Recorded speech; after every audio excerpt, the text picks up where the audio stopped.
যখন কোন ছেলে বলবে মাজার পূজারি, তখন মনে করবেন এই ব্যক্তি ওহাবি। এই ব্যক্তি কি? ওহাবি। হ্যাঁ, কেউ যদি মাজারাতের মধ্যে বেদাত করে, বেদাতি। আমি তো বলতেছি বেদাতি, হুজুর বলেন নাই বেদাতি, কেউ বলতেছে না, সবাই তো বলতেছি বেদাতি। মনে রাখবেন, মাজার পূজারি যখন কারো মুখে শুনবেন, নিঃসংকোচিতে মনে করবেন এই ব্যক্তি ওহাবি। আল্লাহর বান্দাদের মধ্যে সকল বান্দা আল্লাহর ডাইরেকশন অনুযায়ী চলে না। কিছু বান্দা যারা আল্লাহর ডাইরেকশন অনুযায়ী চলে, যেখানে যেতে বলেছেন যায়, যা খেতে বলেছেন খায়, এই সমস্ত মানুষকে আমার আল্লাহ বান্দা থেকে বন্ধুতে গ্রহণ করে তাদেরকে কুল কায়নাতের সিনার জন্য শেফা হিসেবে কবুল করে। আপনার অন্তরের অসুখ হলে আল্লাহর এই ওলিদের কাছে গেলে অন্তরের কি হয়ে যায়? শেফা হয়ে যায়। ঠিক যেভাবে মধু পোকার মধু গ্রহণ করলে আমার আরোগ্য লাভ হয়। আমার আল্লাহ কি বলেছেন? মধু পোকার জীবনের মধ্যে তোমাদের জন্য নিদর্শন রয়েছে। কাজেই আমরা যদি আমাদের জীবনের মধ্যে কিছু একটা করতে চাই, মনে রাখবেন আপনার জীবনের মধ্যে 2-3টা জিনিস যদি থাকে, আপনি ঠকবেন না। সততা, ন্যায়পরায়ণতা এবং স্ট্রাগল, এই 3টা জিনিস যদি আপনি ধারণ করতে পারেন, আপনার জীবন আপনি ঘুরে দাঁড়াবেন। হয়তো কিছু সমস্যার সম্মুখীন হতে হবে, কিন্তু পুকুরে পড়ে যাবেন না। আমার আল্লাহ আপনাকে ঘুরে দাঁড় করাবেন ইনশাআল্লাহ। কাজেই আশপাশ এখন একটু দেখে রাখবেন। কেন? এখন একে তো দুনিয়া, মা বাবা আমরা সবাই মিলে আমাদের সন্তানের প্রতি যদি নজর না দেই, তাহলে আমার সন্তানরা হয়তো লেখাপড়া করবে, কিন্তু এই যে ডিপ্রেশন বলছি, এটা থেকে বাঁচতে পারবে না, অশান্তি থেকে বাঁচতে পারবে না। কাজে মা বাবার উপর এখন অনেক বেশি আবশ্যক, মা বাবা যেন ছেলে মেয়েদের লেখাপড়ার পাশাপাশি তাদের নামাজের বিষয়, কোরআনের তিলাওয়াতের বিষয়, চরিত্রের বিষয়, এই বিষয়ে সমান নজর দেয়। আমি আপনাদেরকেও বলবো, ইউথদেরকেও বলবো, আল্লাহর ওয়াস্তে ভ্রান্ত পথে না চলে, যা মন চাই না খান। সময় খুব দ্রুত ফুরিয়ে যাচ্ছে, নিজের জীবনকে নিজে ধ্বংস করে দিয়েন না। কিছুদিন পরে আপনি বিয়ে করবেন, আপনি যে রাস্তা দিয়ে হাঁটছেন এটা সুফুলা রব্বিক না, এটা আপনার রবের কর্তৃক দেখানো রাস্তা না। আপনার জীবন আস্তে আস্তে ধ্বংসের দিকে, ধ্বংসের অতল তলে তলিয়ে যাবে। কাজে আপনি ওয়েক আপ হন, জেগে উঠেন, আপনি লেখাপড়া করেন, অবশ্যই পাশাপাশি নামাজ যেন মিস না হয়, পাশাপাশি কোরআনের তিলাওয়াত যেন মিস না হয়। মা বাপ 3টা জিনিসের দিকে যদি ছেলেদের নজর দেয়, এই ছেলে লেখাপড়া করে যত বড়ই হবে না কেন, ছেলের জীবনে অশান্তি আসবে না। নামাজ, তিলাওয়াতে কোরআন, আল্লাহর নবীর মহব্বত, এই 3টা জিনিস সমানে যদি শিক্ষা দিতে ব্যর্থ হই, তাইলে আমরা ব্যর্থ হব। আমার নবী বলেছেন সন্তানদেরকে কোরআনের তিলাওয়াত, আমার নবীর মহব্বত, আমার নবীর আলের মহব্বত। মনে রাখবেন, আমরা যখন নবীর মহব্বত বলি, সেখানে অনেক মহব্বত জড়িত থাকে। আলে বাইতের মহব্বত, সাহাবায়ে কেরামের মহব্বত, মা বাবার মহব্বত, এগুলো সব জড়িত থাকে আমার নবীর মহব্বতের প্যাকেজের মধ্যে। এখানে ধর্মের নাম দিয়ে এখানে কত ধরনের অরাজকতা তৈরি হচ্ছে, আপনি কল্পনা করতে পারবেন না। কেউ মাযহাব মানছে না, মাযহাবের কোনো দরকার নাই। কেউ হাদিস মানতেছে না, হাদিসের কোনো দরকার নাই। কেউ আমার নবীর ব্যাপারে বিভিন্ন, যার যা মন চায়। কাজেই এই মুহূর্তে আপনি ডানও শোনার দরকার নাই, বামেও শোনার দরকার নাই। আপনি বলতেছেন হুজুর এই গুগলের মধ্যে এটা এসেছে, অমুকের মধ্যে এটা এসেছে, মাফি স্যার, গুগলের মধ্যে এটা এসেছে, 1200 বছরে উম্মত ঘাস কাটছিল, এগুলা না, এগুলা ফিতনাবাজি কথাবার্তা। এই যে যিনি আমার নবীর হাদিস মানতেছেন না, ইমামুল মুরসালিন না বলতেছেন, ওনার কি দলিলের অভাব আছে? সে এত বড় বই লিখে ফেলে নাই দলিল দিয়ে দিয়ে। আপনারা বুঝতে পেরেছেন? হেদায়েত আর দলিল এক কথা না, হেদায়েত আর দলিল এক কথা না। যাই হোক, রাত অনেক গভীর হয়েছে, আমাদেরকে অনেক দূরে যেতে হবে। আপনাদেরও অনেক গরম লাগতেছে, আমাদেরও প্রচন্ড গরম লাগতেছে। আমরা আর বক্তব্য দীর্ঘায়িত না করে, যেহেতু এটা 3 দিন ব্যাপী চলবে, আগামীকাল, আগামী পরশু, সেই হেতু আমরা আপনাদের ধৈর্যের বাঁধ না ভেঙে, আপনারা আগামীকালও আসবেন, তারপরের দিনও আসবেন। আল্লাহ রাব্বুল আলামিন আপনাদের আসা যাওয়া কবুল করুক। মনে রাখবেন, এই যে আপনারা লা মাযহাবিয়ত বলেন, লা মাযহাবিয়তের সাথে আমাদের আহলুস সুন্নাহ ওয়াল জামাতের হাত তোলা, আমিন জোরে বলা, এগুলার পার্থক্য না। পার্থক্য আকীদাগত। পার্থক্য কি? আকীদাগত, মৌলিক পার্থক্য। মনে রাখবেন, লা মাযহাবিয়্যত, ওয়াহাবিয়্যত এগুলার সাথে আহলুস সুন্নাহ ওয়াল জামাতে, আহলুস সুন্নাহ ওয়াল জামা মানে আপনারা কি মনে করেন আমি বাংলাদেশের আহলুস সুন্নাহ ওয়াল জামার কথা বলতেছি? না। আহলুস সুন্নাহ ওয়াল জামা মানে গত 1300 বছরে উম্মতের উত্তর থেকে দক্ষিণ, পূর্ব থেকে পশ্চিম, উম্মতের 80% মানুষ যে আকীদায় বিশ্বাস করে সেই আহলুস সুন্নাহ ওয়াল জামা। এটার সাথে মৌলিক পার্থক্য। মৌলিক পার্থক্য কোনটা?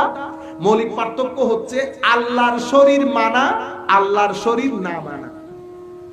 এই আকীদার মধ্যে বলা হয় আল্লাহর শরীর আছে, নাউজুবিল্লাহ বলেন। আমাদের অনেক ভাই জানেও না, আমাদের অনেক ভাই জানেও না, জানলে কেউ এই আকীদা বিশ্বাস করতো না। আপনারা তো মনে করছেন শুধু হাত তোলা, নামা, আমিন জোরে বলা, তারাবির নামাজ আর বিতির নামাজ। ও, আপনি ইসলামিক ফাইন্যান্স, ব্যাংকিং, সমাজ ব্যবস্থা, রাষ্ট্র ব্যবস্থা, কত কত কত রিসার্চ, এবং সেখানে আকীদা, আকীদার মধ্যে এখানে এই আকীদা আহলুস সুন্নাহ ওয়াল জামাতের মধ্যে আল্লাহর কোনো শরীক নাই। আমার আল্লাহ তখনও ছিলেন যখন পৃথিবীতে পৃথিবী ছিল না, কোনো শরীর ছিল না, কোনো জায়গা ছিল না, কাল ছিল না, স্থান ছিল না।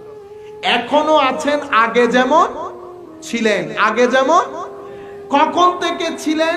যখন কোনো কখন ছিল না, তখন থেকে ছিলেন। আপনারা বুঝতে পেরেছেন? আকীদাগত পার্থক্য দ্বিতীয়। আমার নবী সাল্লাল্লাহু আলাইহি ওয়াসাল্লাম, আমার নবী মাসুম, বেগুনাহ। এটা উম্মতের মেজরিটির আকীদা, উম্মতের মেজরিটির আকীদা। এই আকীদার ক্ষেত্রে না ভুল ভ্রান্তি আছে, ভুল ভ্রান্তি আছে। আমার নবী শাফাআত, যেটার উপর উম্মতের ঐক্যমত্য, শাফাআত নাই, শাফাআত নাই। এই উম্মতের মেইন স্ট্রিম শানে মুস্তাফা, আজমতে মুস্তাফা, মুহাব্বতে মুস্তাফা। এখন আমার সাথে আপনার সমস্যা কোন জায়গায়? সমস্যা কিন্তু নবীকে নিয়ে। আমার সাথে আপনার তো টাকা পয়সা নিয়ে কোনো লেনদেন নাই। আমার খারাপ লাগলো কেন? এখন আপনি বলতেছেন মাহফিলের মধ্যে ধরে যে কিয়ামতের ময়দানে নবীও জানেন না নবীর কি হবে, তো এটা আমার গায়ে লাগবে না? আমার সাথে আপনি ব্যক্তিগতভাবে কেন নেন জিনিসগুলা? আপনি লাখ মাজমার মধ্যে বলতেছেন নবীও জানেন না, তো নবী না জানলে কি আপনি জানেন? এটা কি বলেন? আপনি বলতেছেন 40 বছর পরে, আপনারটা আপনি নিয়ে থাকেন, কিন্তু আপনি নেগেটিভলি বলতেছেন। আপনি 40 বছর পরে বলেছেন, অনুকরণীয় না বলেছেন, নবী কিয়ামতের ময়দানেও কি হবে জানেন না, এই সমস্ত কথা বলেছেন। এখন যারা হাদিস মানে না, তারা যেতে যেতে কত দূর গেছে জানেন? এই ইমামুল মুরসালিন বলা, সর্বশ্রেষ্ঠ নবী বলা, এগুলাই জাহেল মূর্খদের কাজ। আপনি কত দূর গেছে দেখছেন? সেই জন্য ব্লকেজ লাগবে, ব্লক।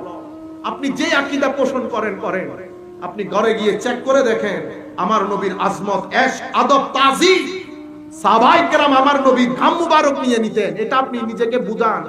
সাহাবায়ে কেরাম আমার নবীর চুল মুবারক নিয়ে নিতেন, এটা আপনি বুঝান নিজেকে। এই হচ্ছে আকীদাগত পার্থক্য।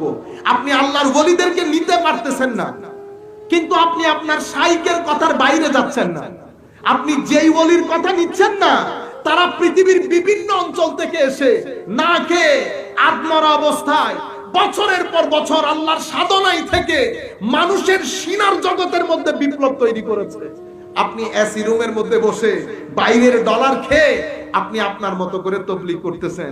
আমি আপনার কথা বলতেছি না, আপনি আপনার নিয়ে থাকেন, কিন্তু আপনি যুবকদেরকে আল্লাহর ওলিদের পিছনে লাগিয়ে দিয়েছেন। যখন কোন ছেলে বলবে মাজার পূজারী, তখন মনে করবেন এই ব্যক্তি ওয়াহাবি। এই ব্যক্তি কি? ওয়াহাবি। হ্যাঁ, কেউ যদি মাজারাতের মধ্যে বেদাত করে, বেদাতি। আমি তো বলতেছি বেদাতি, হুজুর বলেন নাই বেদাতি, কেউ বলতেছে না, সবাই তো বলতেছি বেদাতি। মনে রাখবেন, মাজার পূজারী যখন কারো মুখে শুনবেন, নিঃসংকোচিতে মনে করবেন এই ব্যক্তি ওয়াহাবি। এই ব্যক্তি ওয়াহাবি বলতে শরীরবাদী আকীদায় বিশ্বাসী। যারা শরীরবাদী আকীদায় বিশ্বাসী, নাম্বার 1। মৌলিক পার্থক্য বলতেছেন না, বলতে সেজন্য বলতেছি।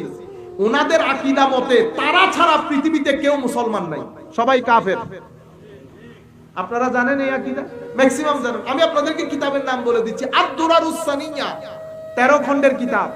ওয়াহাবিজমের পুরা ইতিহাস, আমি ওয়াহাবি শব্দটা বারবার নাম বলছি আন্ডার এস্টিমেট করার জন্য না, আমি ফ্যাক্ট বলার সময় কথাগুলো বলতে হবে না। সোমবারে ঘটনাটা ঘটেছে, রোববারে ঘটনাটা ঘটেছে, তো সোমবার রাগ করতে পারবে, রোববার রাগ করতে পারবে, আমার নাম কেন নেওয়া? ওদের ঘটনা রোববারে ঘটেছে, আমি রোববার নাম নিতে হবে না, সেই জন্য নাম নিচ্ছে। আমি কাউকে ছোট করা, কাউকে বড় করা। এখন আপনি বলতেছেন হুজুর ওয়াহাবিদের মধ্যে বড় আলেম, আমি বলতেছি আল্লাহর দরবারে উনার কি মকাম সেটা আল্লাহ নির্ধারণ করবে। হয়তো আমার মকামের চেয়ে বড় মকামও হইতে পারে, হইতে পারে না? হইতে পারে। আমি ব্যক্তি নিয়ে আমাদের কোনো যুদ্ধ নাই, আমি ব্যক্তির কথা নিয়ে আলোচনা যখন হবে আমরা কথা নিয়ে আলোচনা করি, অভিমত নিয়ে আলোচনা করি, ব্যক্তি নিয়ে আমরা কোনো ফতোয়া দেই না। আপনারা বুঝতে পেরেছেন? এই কিতাবের আদ-দুরারুস সানিয়া মানে ওয়াহাবিজমের ইতিহাস, ওয়াহাবিজমের মূল কিতাব, এই কিতাবের দৃষ্টিতে আমি মুসলমান না, আপনিও মুসলমান না, যারা তরিকতপন্থী কেউ মুসলমান না, এগুলো সব কাফের। আপনারা বুঝতে, মৌলিক পার্থক্য বলছেন সেই কারণে বলছি। আহলুস সুন্নাহ ওয়াল জামাত তাকফির করেন আহলে কিবলাকে, মৌলিক পার্থক্য। এভাবে আরো অসংখ্য জায়গায় অসংখ্য পার্থক্য রয়েছে যেগুলো মৌলিক পার্থক্য, যেগুলোর মধ্যে ঈমান এবং কুফরের প্রশ্ন চলে আসে। আপনারা বুঝতে পেরেছেন? নবীকে অস্বীকার করা না, এখন যেটা মুভমেন্ট চলতেছে অস্বীকার না, তানকির